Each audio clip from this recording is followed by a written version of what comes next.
simultaneously in both text and voice. This helps people who are hearing impaired or deaf, who are multitasking while their AV is in world, or whose first language is not English, to participate fully and in real time. Our presenter will be doing voice. Our transcriptionist will be doing meaning for meaning transcribing, not word for word. The title of this session is Community-Based Rehabilitation and the Empowerment of People with Disabilities in South Africa. It is an action research study of CBR, or Community-Based Rehabilitation Training. Community-Based Rehabilitation, or CBR, is an inclusion strategy that focuses on enhancing the quality of life for people with disabilities and their families, meeting their basic needs and ensuring participation in their society. Our speaker for this session is Dr. Sarah Rule, who comes to us from South Africa. Dr. Sarah Rule is the Managing Director at CREATE, CBR Education and Training for Empowerment. Her research interests and experience are in curriculum development for CBR training, life history and action research, and developing tools, processes, and procedures to assist mainstream NGOs or non-governmental organizations to become disability inclusive.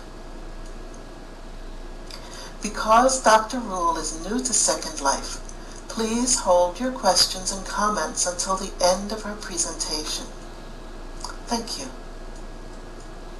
Dr. Rule, we are ready to begin.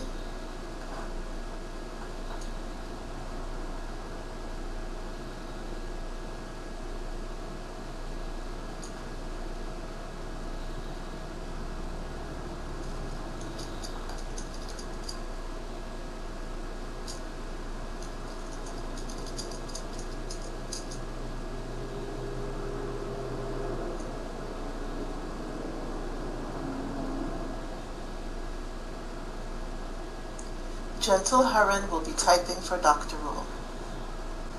Good morning, ladies and gentlemen. I hope that you can hear me. It is a very great honor to be here at this conference, and I hope that I can do justice to this conference for you. Can you let me know if you can hear me?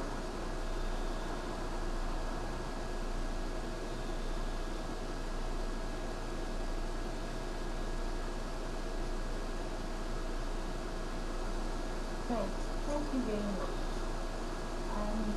This morning I would like to talk about community-based rehabilitation and the empowerment of people with disabilities in South Africa.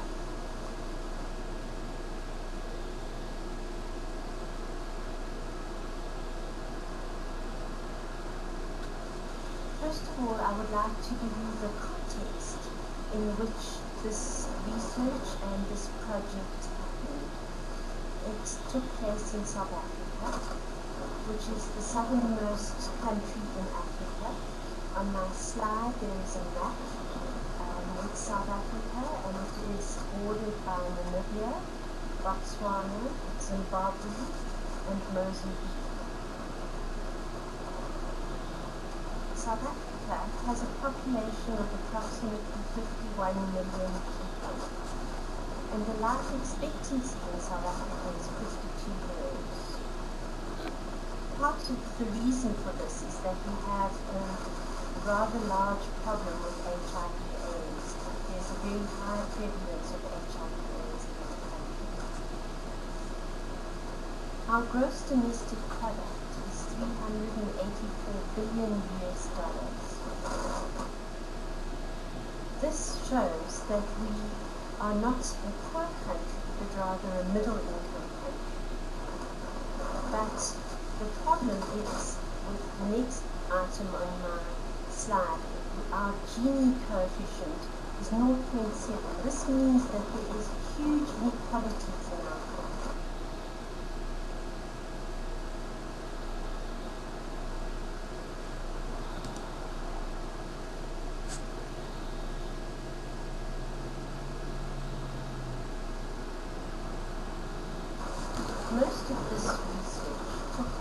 in the province of South Africa, KwaZulu-Natal.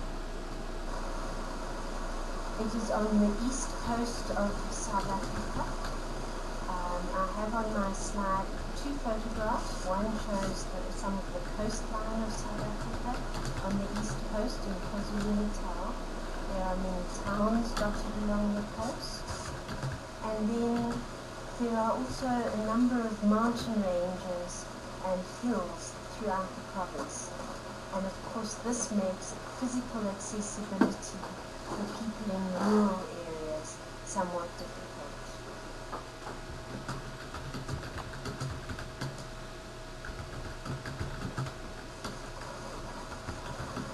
Our next slide tells us about further the context of KwaZulu-Natal.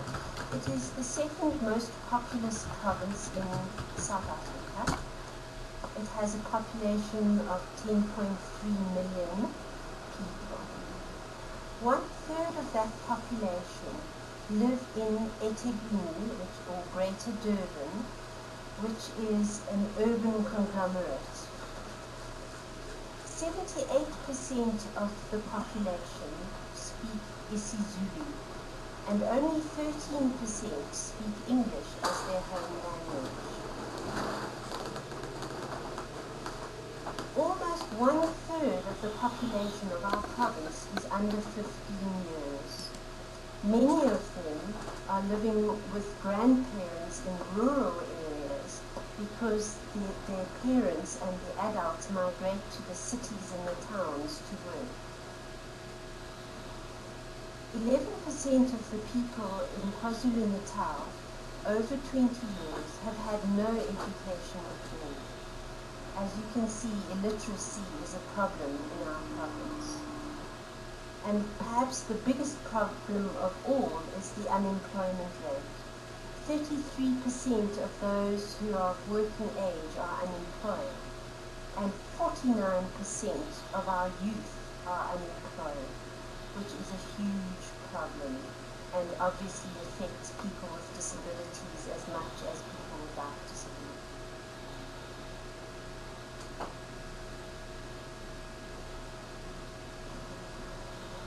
With regards to disability in South Africa, we had a census in 2011, but our national body, Statistics South Africa, has not yet released the disability data.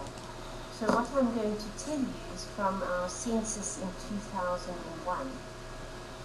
At that time, using the questions that were in our census, the disability prevalence in South Africa was 5%, or 2.25 million people.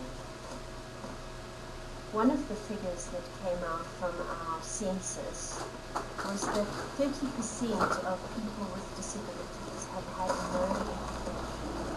That's a third of people with disabilities in South Africa, almost a third, have had no education at all, while only 13% of non-disabled people had no education. In 2011-12, people with disabilities made up 0.8% of the workforce in South Africa, and yet we have legislation in place that stipulates 2% of the workforce should be people with disabilities. So I think you can see that our implementation of legislation is not that great. However, South Africa has ratified the United Nations Convention on the Rights of Persons with Disabilities and the Optional Protocol. We have a number of laws in place that supports the convention, and both non-government organizations, civil society, and government are trying to implement the convention.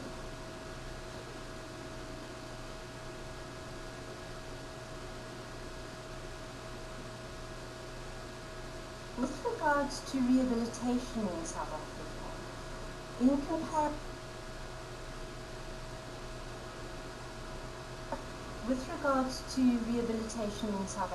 in comparison to other African countries, South Africa has many therapists. We have occupational therapists, physiotherapists, speech therapists, and audiologists. However, most of these therapists work in private practice, and they serve a small percentage of the population that can afford to pay for their services. The majority of our population access rehabilitation in public hospitals, which are often underserved. Many of the rural public hospitals have very few or no permanent therapists, and so people with disabilities really struggle to access rehabilitation. In our National Rehabilitation Plan, Community-Based Rehabilitation, or CBR, is seen as a philosophy. Now, to my mind, this is a problem because a philosophy is a set of ideas and not a strategy. And the consequence of it being seen as a philosophy in our national rehabilitation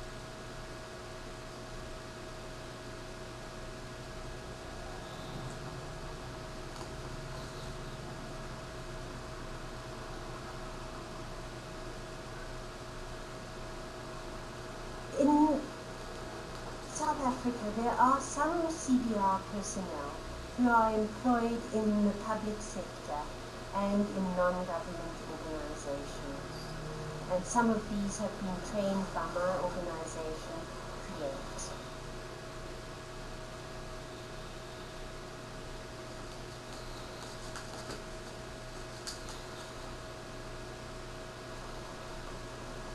So let's talk a little bit about what is community-based rehabilitation. According to the World Health Organization, International Labour Organization, and UNESCO, in 2004, they put together a joint position paper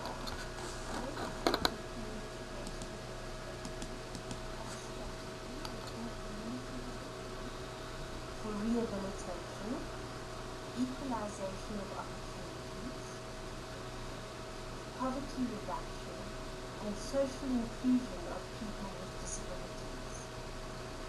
It should be implemented by people with disabilities, their families, their organizations and communities.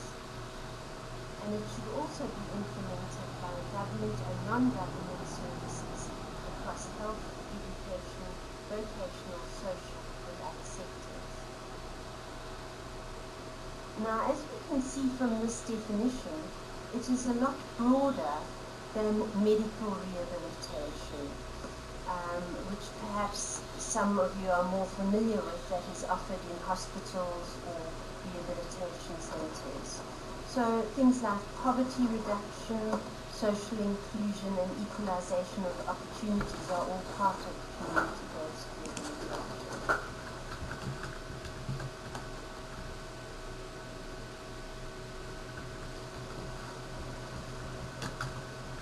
Recently, in 2010, the World Health Organization published CBR guidelines, and part of this was the CBR matrix, which is the diagram on my slide. CBR, according to these guidelines, is made up of 5 components, which are health, education, livelihoods, social, and empowerment. And each of these components is made up of different elements. So, for example, in health, one of the elements is prevention. In education, another element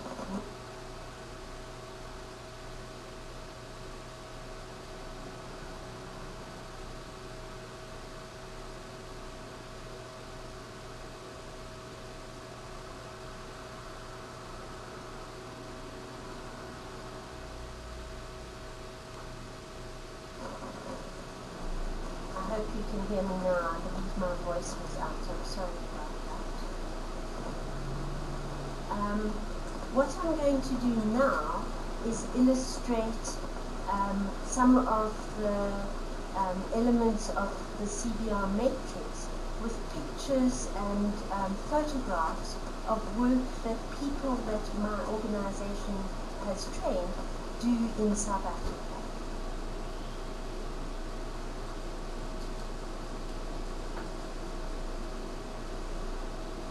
The first slide is a picture, a photograph of people at a community meeting in a rural area in KwaZulu-Natal. There is a man with a flip chart, and he is speaking to the people about sanitation and water provision in their village. Now, this is part of CBR because our CBR worker brought people with disabilities to the meeting to ensure that they had a say on sanitation and water in their village.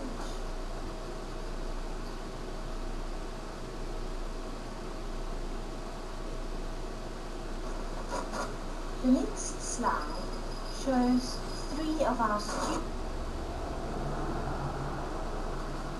The next slide shows three of our students in the community carrying chairs that they have made out of appropriate paper technology for children with disabilities who need special seating. I've included this slide to illustrate to you that CBR takes place in the community and not just in hospitals or centres for rehabilitation.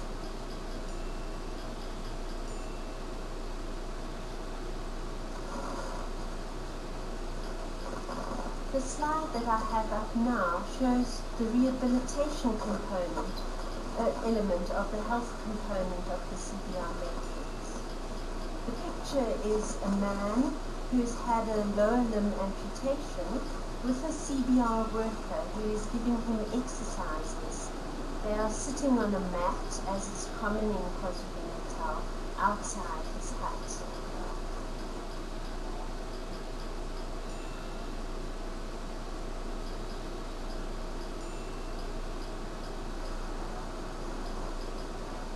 Slide shows the primary education element of the education component of CBR.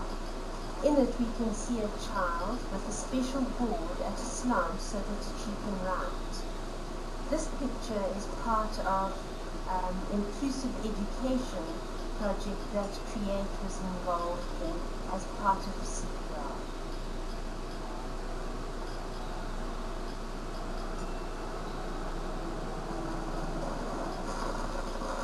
I'm illustrating the livelihood component of the CBR matrix with a picture of 4 people with cameras. 3 of them are people with disabilities and 1 is the mother of a child with a disability. Create helped them to learn the skills to become photojournalists, and this is part of skills development in the livelihood.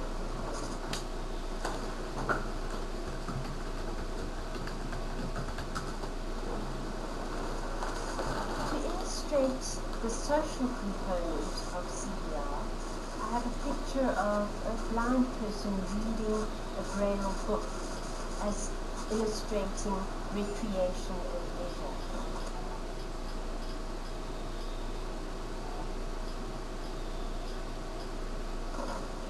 And finally, I have come to the empowerment component of CBR, which is what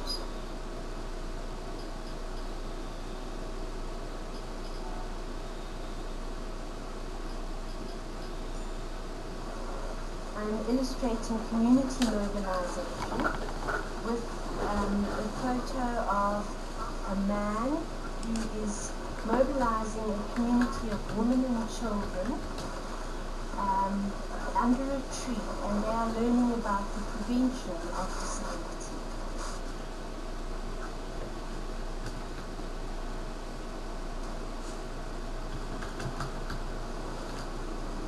And lastly, my slide to illustrate the empowerment aspect of community-based rehabilitation illustrates political participation. In this photo, we have a meeting which Create held before a previous general election in South Africa. We invited organizations and political parties that were running for election to present their views of what they would do for people with disabilities if they were elected.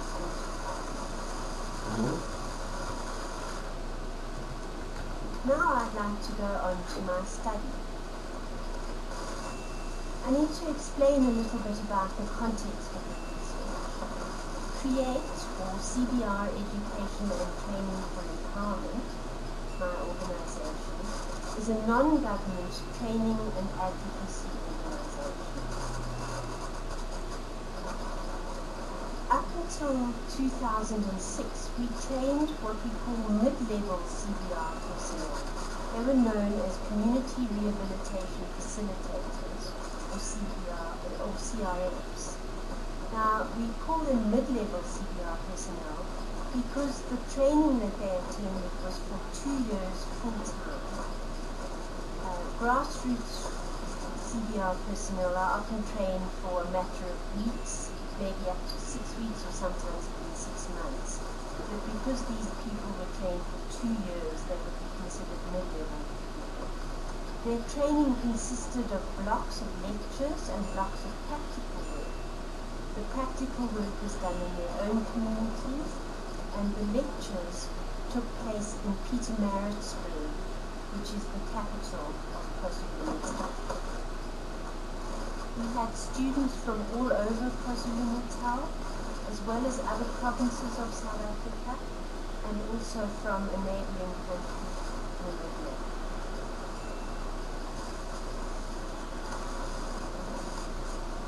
The aim of the research was to critically explore the training of mid-level CBR workers in one South African NGO, with a specific focus on enhancing the ability of course participants to address the oppression and empowerment of persons with disabilities.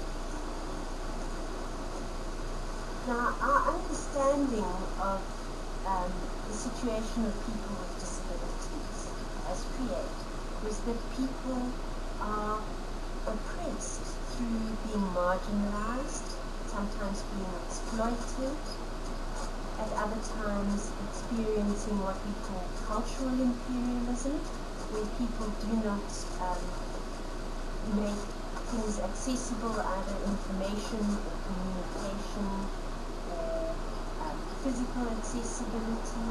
And sometimes we know that people with disabilities also experience violence.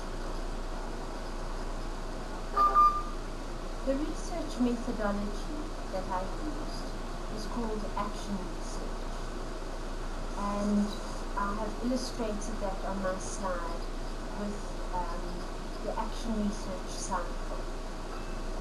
Now, first of all, I started with reflecting on what was then the current situation, and I did that by analyzing documents such as the syllabus of the training and the course documents such as the timetable, and with doing in-depth interviews with community rehabilitation facilitators that were previously trained.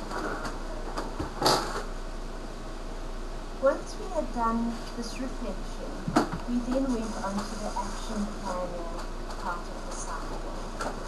Now, with the action planning, we had a research team that was involved, and we used data from the reflection on the situation to prepare changes to the curriculum and to decide further what needed to be done. We then moved on to the third phase of the action research cycle, which was taking action and observing. And for that, we implemented changes in the curriculum of the students. I also held in-depth interviews with the students and the staff. I analyzed further documents looking at students' assignments and tests, and looking at the documents for the course.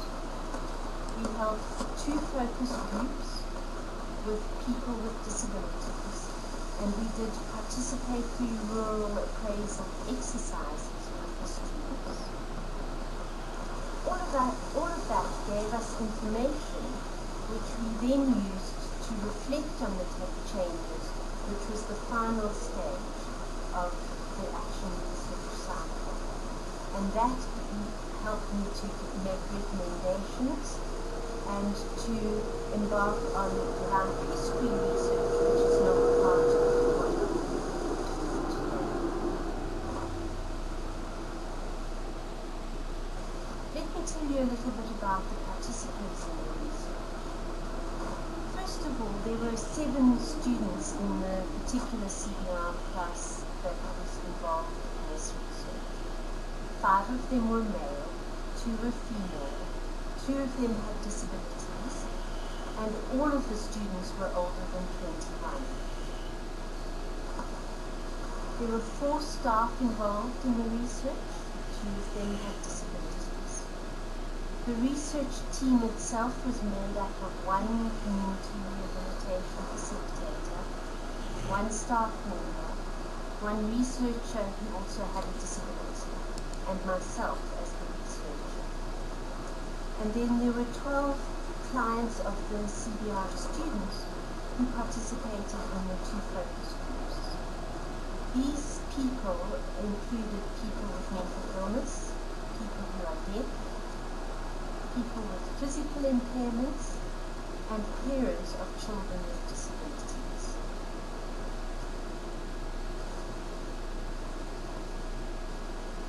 What I'd like to do now is to explain to you some of the changes that we made during the action part of the research cycle. We made a number of changes to the content, to the teaching methods, and to the outcomes of the course. Perhaps first I can explain the content changes that we made. Originally, we did teach the students about the social model of disability, that is the perspective on disability. But we decided in this changes that we needed to make to the course, that we would bring the social model of disability into every module of the course, not just in the beginning. And we related it particularly to the students' experiences in their practical work. So, for example, we set a task for students to identify with people with disabilities and their families barriers that they experienced in their communities. The students then had to engage with people in their communities as to how to overcome these barriers. So that's an example of one of the changes that we made.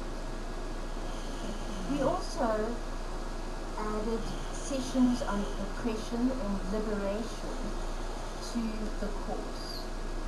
We added a particular session to the course to reflect on social action that was undertaken by a student. He engaged in a march with people with disabilities in his community.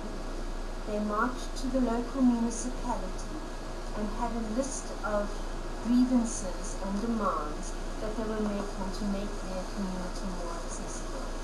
So the session that we had in class was to reflect on this, and I had videoed the session, which we also looked at in class. The last change to the content that we made was we added a new week-long module on advocacy and government. The changes that we made to the teaching methods were that for the first time we taught the social model of disability in an experiential way. That means that we got the students, particularly those without disabilities, to experience barriers for themselves and to then problem solve how to overcome those barriers or how society could overcome those barriers. Another thing that we changed in the teaching method was that with the new module on advocacy and lobbying, we negotiated the curriculum with the students. We set a task before the module was devised, where the students had to respond to particular scenarios, and they then told us what advocacy and lobbying skills they would need to address those scenarios. We also increased the number of sessions using dialogue, codes, and praxis. Now, these are all terms from Paulo Freire's pedagogy. But what they do is increase the communication between students and teachers, and at times reverse the roles, so that the students are really engaging with what they learn and reflecting on it in their own situations.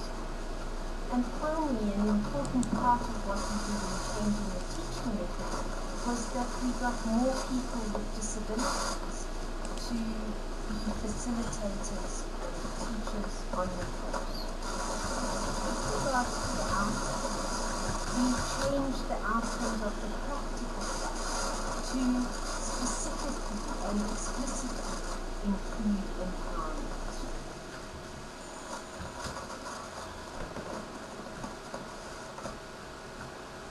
Now I would like to go through some of the findings of the research. The first part of the findings is related to the first part of the action research cycle, which was looking at the course documents and interviewing the community rehabilitation facilitators before the changes in the course. And what we found was that there were some inconsistencies in the course. Firstly, in the course content, there was clearly an emancipatory approach to disability, and empowerment of people with disabilities was stated in the purpose. But when we looked at the timetable and the syllabus, the time allocation did not take place. What we found is that a large portion of the time was spent on specific impairments, and very little was spent on social action, advocacy, lobbying, and other aspects of empowerment. We also found, when we interviewed the community rehabilitation facilitators, that they had difficulty in explaining the social model of disability. When I asked them the question, what do you understand by the social model of disability, they couldn't really explain it. And they also had some difficulty in identifying the oppression of people with disabilities. But what was interesting was that in practice, they were removing barriers. So, for example, one of the community rehabilitation facilitators spoke of working with a bank to lower the level of an automatic teller machine so that people in wheelchairs could access it.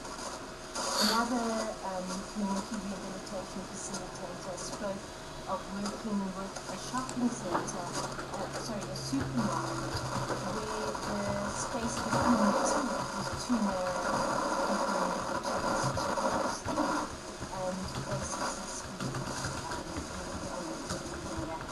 So in their practice, they were removing barriers, but not they were not able to explain. Now if we go on to the findings from the research,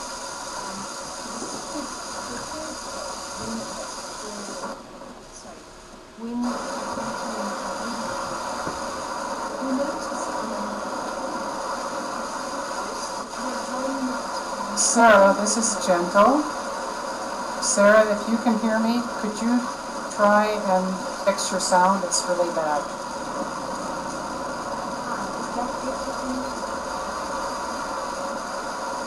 Can you hear me?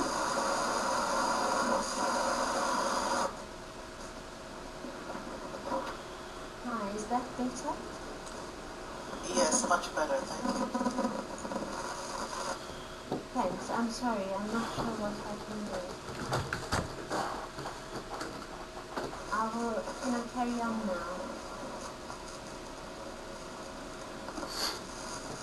Yes, please do. The first thing that one of my staff members identified as a change was that the students were working with people with disabilities rather than for people with disabilities. And she characterized it thus in her quotation. It says, you know, student E is in isiZulu a word that we say nobuntu. He's got this thing of working together with people.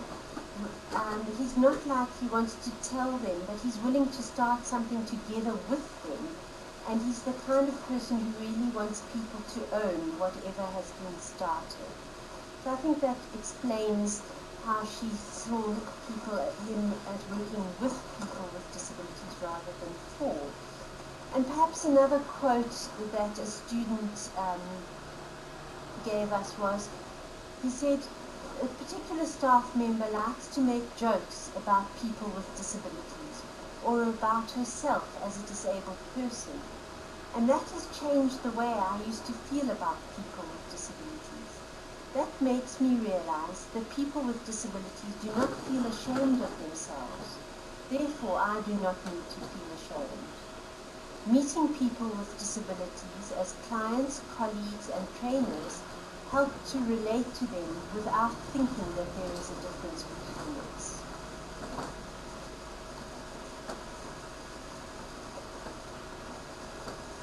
Another thing that we found with the group of students going through the changed course was that we felt they were beginning to understand the complexities of empowerment.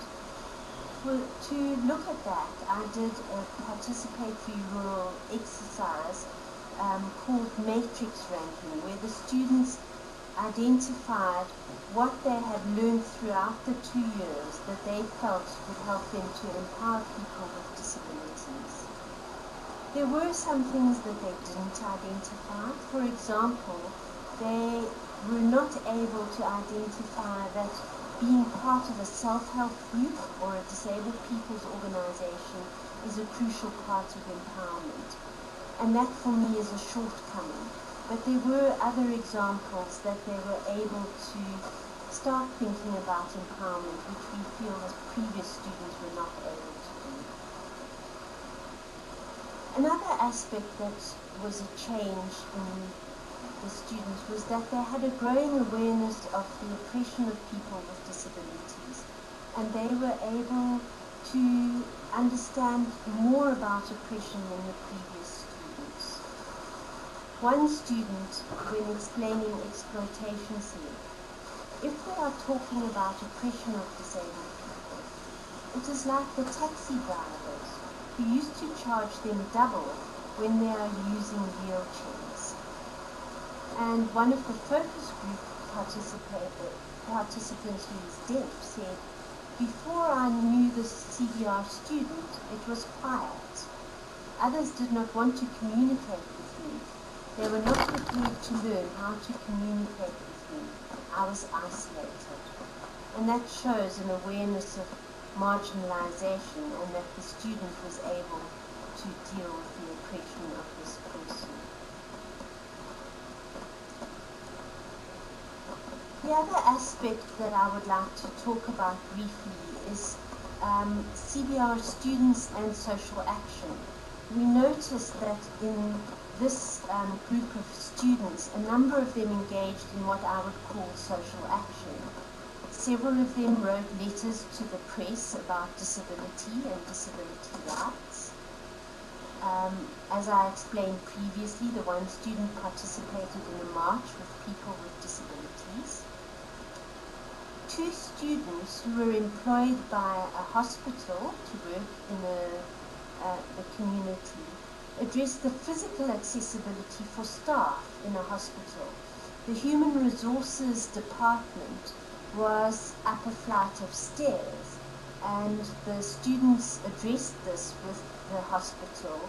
They managed to get the human resources department resited downstairs, and they were asked by the hospital management to help in drafting a disability policy for the hospital.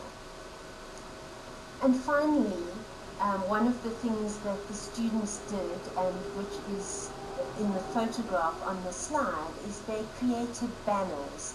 you'll see they have painted a banner. Some of the students and staff are there, where they have painted a banner that says, "See the person, not the disability."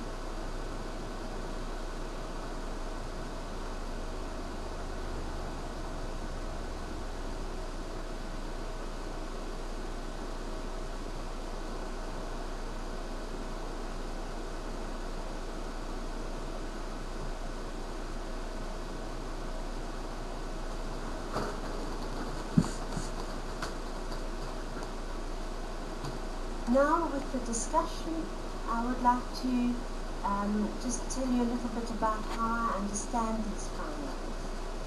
Firstly, South Africa is a country where people are already aware of issues of oppression because of our history of apartheid. So what we noticed was the group of students before the changed curriculum were able to know a little bit about the oppression of disability, of people with disabilities. But the students who went through the changed curriculum had a much more nuanced understanding and were able to identify their own oppression, often as black people, as disabled people, as women, and they were able to see different aspects of the oppression of people with disability. Another important point to notice is that empowerment goes together with being able to participate in decision making.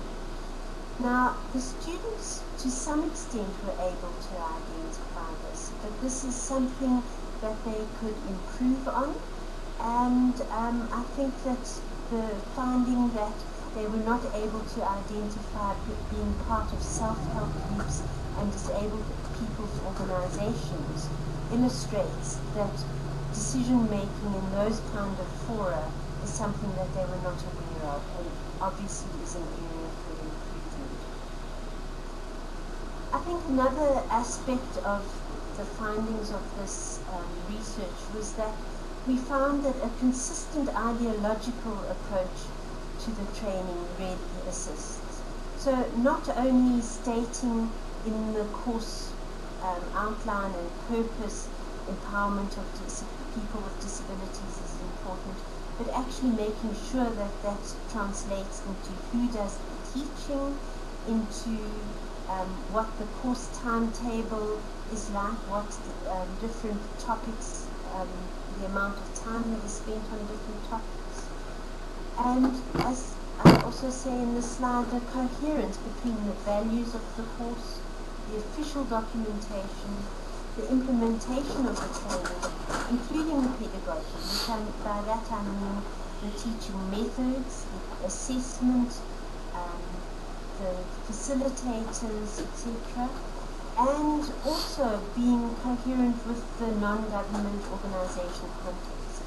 CREATE is an organization that strongly believes in the rights of people with disabilities, and so it is in that context that the training took place.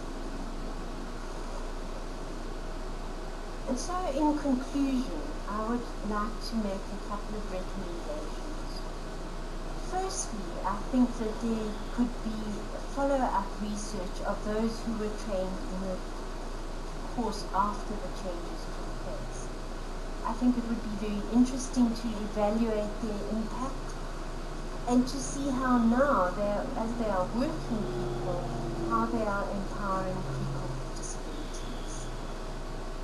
I think the other recommendation is that we need to make sure that in CBR training around the world, if we are to implement the CBR matrix, and particularly the empowerment component, we need to have empowerment as part of the training of CBR personnel. Thank you very much. And the Zulu word for that is Incoming transmission. I'm happy to take any questions that you have.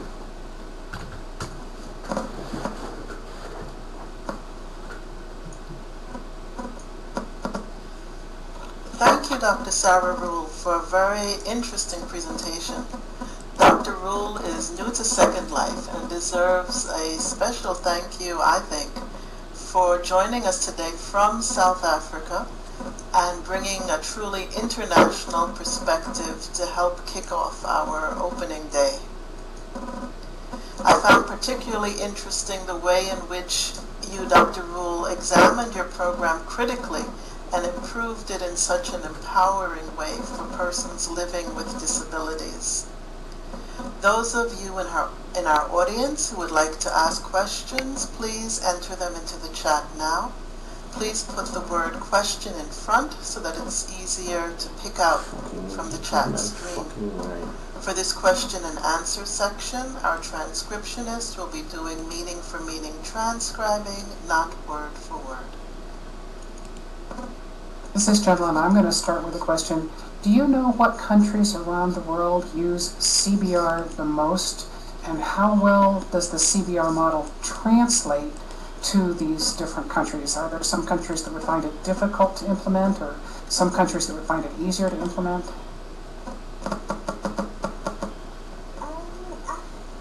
Can you hear me? Sorry. Yes, go ahead. I think that there are many countries around the world that use CBR. Most of them would be developing countries. In Africa, we have something called the CBR Africa Network, and in that CBR Africa Network, there must be at least 15 to 20 countries that have organizations that are members. Last year, there was an international CBR conference held in India, and there were many countries represented from all over the world, many in Asia, and there are some in South America and in Africa. I think it probably doesn't happen much in North America and Europe, but there also were organizations from Pacific Island countries as well.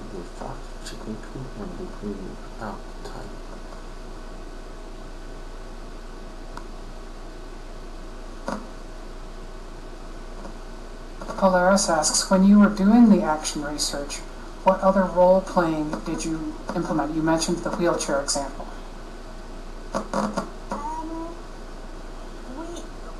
We used a variety of teaching methods, so role-play was used in different ways.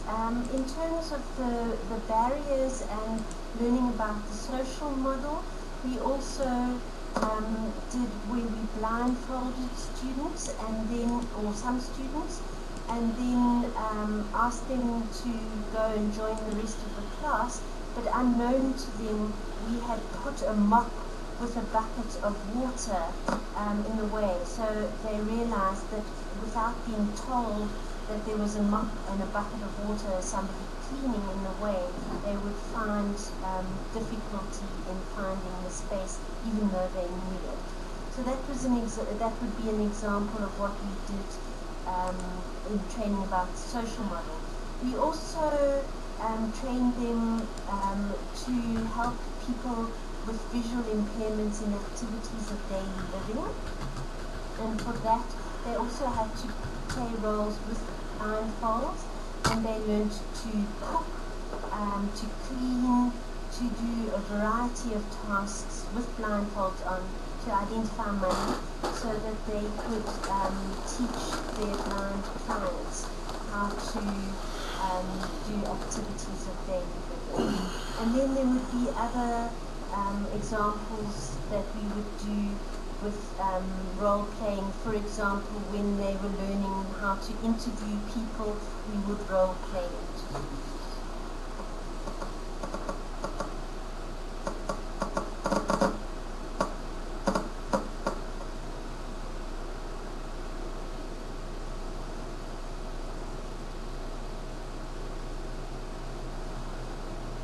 This is a good one. My sister says she's reflecting that the process and the recognition of the reality of oppression and empowerment is certainly needed in developed countries too.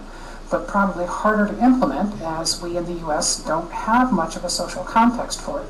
In other words, most or maybe many in the United States do not even know that oppression exists. Could you comment on how the awareness of oppression, importance of empowerment, might be developed in a country such as the US? Wow. That's a very good question, and I think not being from the US, I'm not so sure of your context, but there have been some interesting materials and books written. I know there's one by a Canadian. Unfortunately, at the moment, I can't remember her name, but I think Jen Heron will give my email address at the end, and I can certainly send it. But what she writes about is learning to become an ally of those who are oppressed. And so you go through a whole experience. She has experiential stuff herself of looking at your position maybe as a woman or as a person with a disability or as a minority group or gay or lesbian or whatever the particular group is that you might experience your own oppression. You look at yourself as being an oppressor and an oppressed person, because all of us have multiple identities in that way. And so it would be good to bring that into maybe into a high school classroom or something that brings a little bit more of self-awareness. I'm sure that university courses that deal with feminism, for example, would also have that kind of input where people become self-aware, and once they're self-aware, then they can start to think of how other people are oppressed. Of course, it helps if you have had a history of overt oppression, so whether you be a black South African or a minority group in another country that has been oppressed, that does help. But I think a lot of it is looking at one's own awareness, one's own experiences, identifying those first, and then going further. I think once one can identify oppression, it then becomes easier to look at empowerment. And there is also literature on a particular author who's written about the cycle of socialization and the cycle of liberation. His name is Harrow, Harro, and that is very interesting, because if you look at the cycle of socialization, you begin to understand how people with disabilities who have maybe had a disability since childhood get a whole lot of messages from society, sometimes even from their own families, because they've been overprotected or prevented from doing things. And those messages from society about you can't do this, you shouldn't do that, whatever, become internalized, and then one oppresses oneself. And so Harrow then takes the cycle of liberation and says, and that's where things like self-help groups and disabled people's organizations come in, because you meet with others and you become more empowered in that context, and then from there you can look at empowerment in a broader sense. I hope that helps.